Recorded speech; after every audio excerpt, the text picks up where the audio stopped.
We have now entered the month of July. The fantasy season is just around the corner, and I'm sure most of you guys, you've looked at your rosters and you thought, I probably could use another running back. So I have 14 running backs at various price points that I would be looking to buy right now, none of which will break the bank, but all could finish as top 24 running backs, if not even top 12 if the season goes the right way, as most of these guys have actually been top 24 or top 12 producers already. They're just older, so nobody really values them highly anymore. What I would be doing is I would be casting a wide net and see if anybody bites. Don't fixate on buying just one specific running back on this list, then overpay for just a rental for 2025, but instead bargain shop and get one or even two of these guys at the right price to put your team over the hump. We'll start with the most expensive player, a guy that I would actually pay a late first plus for, or that mid-tier fringe top 25 wide receiver like a DK Metcalf or a Zay Flowers type of receiver. It's Bengals running back Chase Brown, because not only do I believe that he's most likely to finish as a top 10 running back this year out of this whole entire video, I also expect him to be in the RB1 conversation again next year on the final year of his rookie contract. He is essentially where Kyren Williams was last year right now. As I'm sure y'all already know, from week 6 on, Chase Brown averaged over 18 fantasy points per game as the RB7 over that stretch. But we can take it one step further and look at his averages from week 9 on, because those are the weeks where he played a minimum of 70% of snaps, as he was still playing just 50 to 60% of snaps from weeks 6, 7, and 8, splitting time with Zach Moss. So from week 9 on, he was on pace for over 1,300 rushing yards, 600 receiving yards, and 12 total touchdowns, averaging 20 and a half fantasy points per game as a top 4 fantasy running back. It was Saquon Barkley, Bijan Robinson, Jahmyr Gibbs, and Chase Brown as the only running backs to average over 20 fantasy points per game over the second half of 2024. Now, I don't think that Chase Brown is going to do that over the entire 2025 season, but it does show his weekly upside because of the volume that he should and probably will receive. To stick again with that Kyren Williams comparison, Kyren averaged 17 fantasy points per game in 2024 as the RB7 overall and the RB10 in fantasy points per game. If that's what Chase Brown is going to do, then sign me up. We know this Bengals offense is one of the best in the league. We know their defense is still pretty subpar, which means that they're going to have to score more points to keep up with teams and win games, which means quicker drives, more scoring opportunities, more receiving opportunities as well, all of which just equals more fantasy points for Chase Brown. Like I said, I would pay your mid to late 2026 first plus for Chase Brown. If you can get it done for just a 26 first, then that is fantastic, but I would be willing to add an extra second or a top 50 wide receiver or a depth piece running back if the other guy does want a running back to try to replace Chase Brown. As mentioned too, I would trade away receivers like DK Metcalf, Zay Flowers, George Pickens, Chris Olave, or Jalen Waddle for Chase Brown, Matthew Golden in a second-round pick, Luther Burden in a second-round pick. This might seem maybe a little bit high for just Chase Brown, but I am willing to pay it for a top 10 fantasy running back in 2025 and in 2026. Now, dropping slightly down to the next tier of running backs that I would pay a late first for if I had to, but I would be trying to do something cheaper or a package that equals a first but isn't directly paying a first. The two running backs in this tier are Christian McCaffrey and Chuba Hubbard. Now, CMC is obviously the easy argument. If the dude is healthy, it's Christian McCaffrey. I have no concerns about Isaac Guerendo or Jordan James cutting into his work, especially when CMC's bread and butter is his receiving value in a season where I expect San Francisco to be throwing more, and without Deebo Samuel with a rehabbing Brandon Ayuk, Christian McCaffrey could get upwards of 100 plus receptions again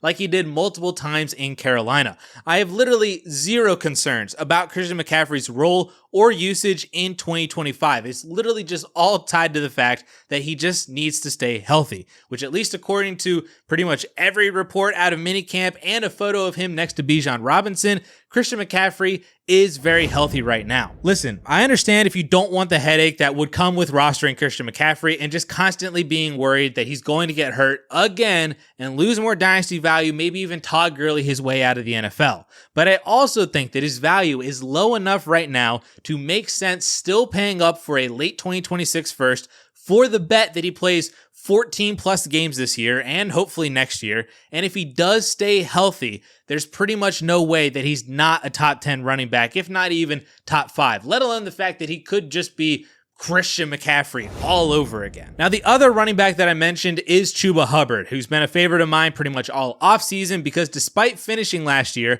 as a top 14 running back in both total points and points per game, his dynasty value has been falling ever since the season ended to now being outside the top 20 backs in Dynasty on Keep Trade Cut. The rookie class is probably mostly to blame for this. I get it because Chuba's already 26. You're comparing him to a bunch of really good day 2 picks that are like 21-ish years old. I understand it from a dynasty perspective, but Chuba is gonna produce. I mean, I see no reason that he can't replicate or even improve upon his 2024 breakout season. Last year, Chuba played in 15 games, put up almost 1,200 rushing yards on 250 carries at 4.8 yards per carry and scored 10 times. He also caught 43 passes for 170 yards and another touchdown through the air, so he was active in the passing game, even if he wasn't all that great at it. And those are his entire season numbers as well, but he really didn't take over as the starter until week 4. He played under 60% of snaps every week in weeks 1 through 3, but then he never played below 65% of snaps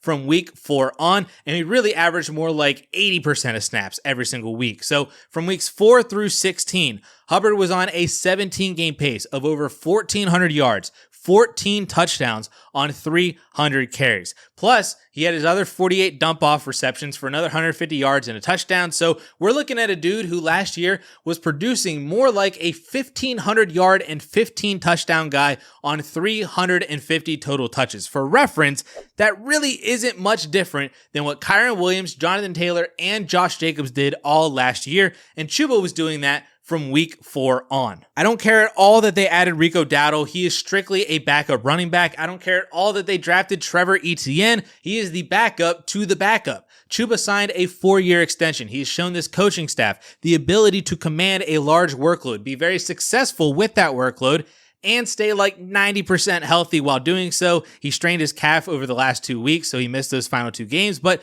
he was healthy from weeks 4 through 16 with that massive workload. The Panthers drafting Ted McMillan is also probably a good thing for Chuba because it's going to cause defenses to have to account for a legitimate wide receiver threat on the outside. And if it helps to make the offense better, sustain drives, get into the red zone, score touchdowns, that's only going to be good for Chuba Hubbard. So like I said, I'm going to give up a late 2026 first for both Christian McCaffrey and Chuba Hubbard. Anything less than that is an absolute smash accept. If I can move players like Matthew Golden, Luther Burden, Josh Downs, Jerry Jeudy, Brandon Ayuk, or add a second to like the Darnell Mooney, Stephon Diggs tier of wide receivers, I am doing all of that instantly for either running back. And you know what? I'm even going to add Derrick Henry to this tier as well. I know it's crazy to continue valuing Derrick Henry at this price point because of his age, but the dude just is not stopping, and I stopped trying to predict the age cliff for him like 2 to 3 years ago. What gives me more confidence in Henry to pay a late first is the contract as well. He's signed through 2027, and he really can't be cut before then either. He is truly there for 3 more years. So obviously Baltimore believes that he can keep going. He himself certainly believes he's going to keep going, and he hasn't really shown us any reason to believe otherwise. So if you got to pay a late first round pick for Derrick Henry, do it. Now, the next price tier is just a random second plus. If you can pay just 1 second, smash accept. But if you got to add something to make them hit accept, then that's totally fine. This tier of running backs are the main 3 old dudes. It's Alvin Kamara, Joe Mixon, and James Conner. I don't really think I need to go in depth and make an argument for why we're buying each one of these guys. You already know why, because we've seen the production from all 3 of them just year after year after year. They're just old, and no one in Dynasty wants the old guys who might maybe fall off of a cliff soon, but if you're a contender and you can soak up the last bit of their production for around a second-ish as a 1-year rental, you gotta do that. And who knows? Maybe you get something out of them in 2026 as well to just continue competing next year. That would really just be the cherry on top for the price that you paid right now. Outside of straight rookie picks for these guys, you could look at paying a receiver like a Jerry Jeudy, a Keon Coleman. Maybe it's Jaden Higgins or Jack Besh in a 3rd round pick. Tucker Kraft or Dalton Kincaid at the tight end position could work as well. I think it would be hard to move any old receivers for old running backs unless there's a clear roster need from the guy that you're buying from. So you're going to have to give up either future picks or some young upside for the production of these running backs. Now moving on to the next tier, I am paying at most a late 2026 second round pick for this group. I've obviously liked to not dip into the second rounders to pay for these guys. If I got to stack a couple thirds or a veteran and a third to do that, I would much rather do it, but I would be willing to pay up to my late 2026 second. Obviously, when you're this far down into the rankings, job security comes into play a little bit. Age is obviously a big play, and just higher end production. The probability for them to have spike weeks is kind of low, but they are at least good enough because they are good enough starters in the NFL with enough volume on a week to week basis that they will be okay as very good RB2s. So the four guys in this range to me are David Montgomery, Tony Pollard, DeAndre Swift, and Brian Robinson. Tony Pollard is a pretty easy argument. He was the RB21 in total points, the RB22 in points per game last year. The offense might be better this year with Cam Ward at quarterback versus Will Levis and Mason Rudolph. And I'm not concerned about Tyjae Spears cutting into his workload this year because he didn't cut into his workload last year. So why would this year with the same coaching staff be any different? Pollard can do everything that Tyjae Spears can, just better. He's a very easy every week RB2 for super cheap in Dynasty. Brian Robinson, also an easy argument. He is in a fantastic offense. He's going to have a ton of scoring opportunities. Even if his quarterback is vulturing rushing touchdowns, Brian Robinson is going to get enough on his own as well. He's pretty much just David Montgomery light. He's not a receiving threat. He's probably going to miss some games, but when he's active, he's probably a solid bet for 12 or more fantasy points by rushing for around 60 yards, maybe catching an extra pass for 10 or more yards, and scoring a touchdown. That's Brian Robinson. Now, DeAndre Swift argument is a little bit more complex, but it's really not complicated. Fun fact, DeAndre Swift has never finished below RB21 in total points ever in a season. He has been the RB18, RB15, 21, 20, RB19. That includes all the injuries, all the misuse in Detroit, the lack of touchdowns in Philadelphia, and of course, the horrible situation last year with zero offensive line and terrible play calling. He was never not been a top 21 fantasy running back at the end of the year. Now he's in a much improved offense, way better play calling, vastly improved offensive line, and he has very little competition for touches behind him, especially now that Nick Chubb has signed in Houston rather than signing in Chicago. And I know his history with Ben Johnson, but again, he was the RB21 that year with Ben Johnson while Jamal Williams scored 17 times. He was still the fantasy RB21 that year. They really don't have a better option than to just run DeAndre Swift. He's been healthy for 2 years in a row. He's averaged 17 touches per game over the last 2 years and has all of those offensive and other improvements that I mentioned as well. It's not fun to roster and then play DeAndre Swift in your starting lineup. I get that, but he might just be enough for you as your team RB3 that you play every now and then as your flex or RB2, and he's just gonna get the job done. We're at value menu cheeseburgers right now. You don't have the budget for a quarter pounder, let alone a Big Mac, but I guarantee you that just that cheeseburger is going to be fine. Anyway, the last guy on this list is David Montgomery. And I know value-wise, based on our DLF rankings, based on Keep Trade Cut, pretty much any other source that has Dynasty rankings, they'll all have David Montgomery in that range of Kamara, Joe Mixon, up above this value range. And I get it. But I am slightly concerned about Monty's role in this offense because it is so largely dependent on touchdowns. And if those touchdowns aren't there every week, Montgomery probably is more of a 12 to 13 point per game guy rather than the 15 to 16 point per game guy he's been over the past 2 years. I worry that Jahmyr Gibbs is just too good to keep off the field, especially after what he did to end last year all by himself. I worry that Detroit just in general won't average 4 touchdowns per game again, and if we chop off 1 score per week, the chances that that score belonged to David Montgomery are kind of high.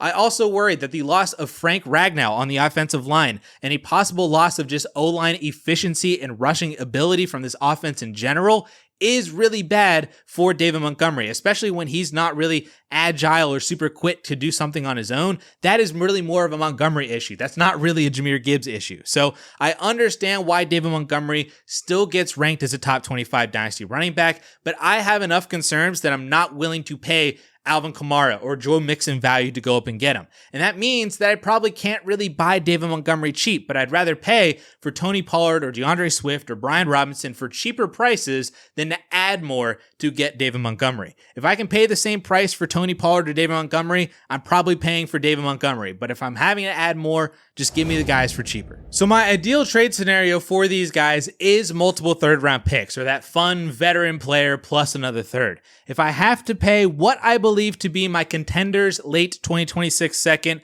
I would, but you might not have to pay that, or at least I would not start there in trade negotiations. Maybe it's moving someone like Michael Pittman instead, straight up for one of these guys, or the future of Trey Benson for that running back production now. Darnell Mooney, Jalen McMillan, Mason Taylor, maybe Mark Andrews if you have another veteran tight end option. You're in a very interesting value range right now where, depending on how the other manager feels about these running backs, you could either be getting a bargain if they view this as getting out from under a declining asset, or they might view these backs as useful RB2s and they want a little bit more in trades, in which case I would move on to other cheaper options, or if you have to add more, try to add more to get up to Kamara, Mixon, James Conner, or even add even more to get to Chuba or Christian McCaffrey. Now, the final value tier is basically just dart throws. I'm talking thirds and fourths to try to hit on someone who still has some juice left in the tank without being too sad about what you gave up in case they actually are dead. I'm talking about Travis Etienne, Javonte Williams, Ramondre Stevenson, and Rachaad White. Now, this is a very gross list of names, I get it, but there is a world where each one of them has either decent to actually pretty solid relevance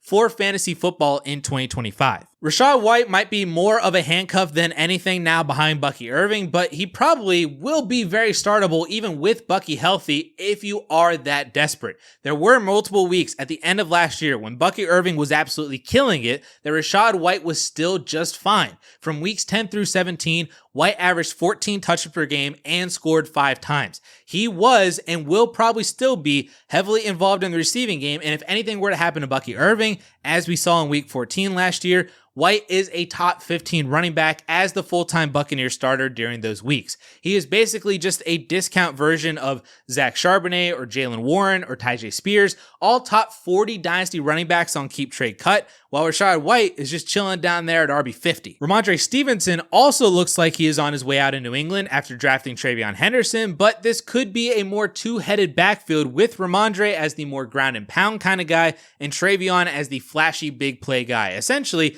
a discount version of the Lions backfield, or very similar to the Commanders backfield with Brian Robinson and Austin Eckler. If the Patriots offense improves this year and Ramondre does get 200 plus carries, that is enough to stay viable throughout the year, let alone if TreVeyon Henderson were to get hurt at any point during the year, like he did multiple times at Ohio State, and then Ramondre is back to his full-time role like he was over the past couple of years. So I like Ramondre for maybe the beginning of the year, maybe later on in the season if TreVeyon does get hurt, or at least at the very least, a spot start throughout weeks because of bye weeks or injuries. Now, Devontae Williams, you're just hoping that he's the guy in Dallas. There really isn't any analysis there. You're just praying that he's the guy. And the same thing is kind of true with Travis Etienne, who has lost so much dynasty value, it's not even funny, but will probably still be extremely relevant as the RB1 in Jacksonville for most of, if not even all, of 2025. It's just so easy to buy into one or two or even three of these guys because they cost practically nothing. Etienne is going to cost just a little bit more to the three, but not really much more. You might even get Ramondre or Rachaad White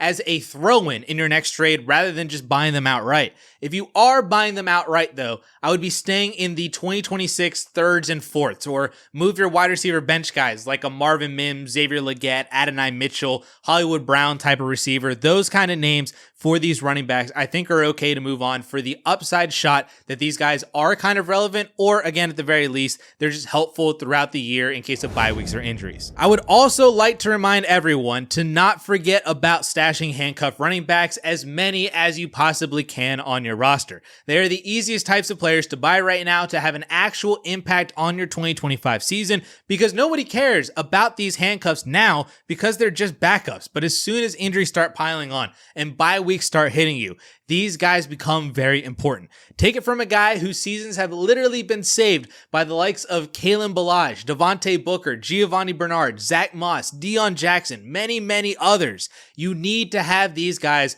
on your contending rosters. And who knows, maybe you hit on this year's Jordan Mason, or better yet, this year's Kyron Williams, and have an integral addition to your roster during the 2025 season. You can trade thirds and fourths for the big name guys like Tyler Algier and Tank Bigsby and Jordan Mason, but I would look at moving your deep wide receiver depth for deep running back depth. Why are you holding on to Alec Pierce when he could be a shot on Keaton Mitchell? Why hang on to Jermaine Burton when he could be a chance at Miles Sanders or Phil Maffa. Move Marvin Mims for DJ Giddens, Demario Douglas for Rico Dowdle, Hollywood for Jordan James, Elijah Moore for Brashard Smith. You can also make small trades and pick up handcuffs in the process too. You can trade across a tier at wide receiver. For example, do something like Jordan Addison for George Pickens and Ray Davis, Puka Nacua for Nico Collins and Braylon Allen, Jerry Jeudy for Calvin Ridley and A.J. Dillon. All of these trades may seem menial right now in July, but if you pick the right handcuffs,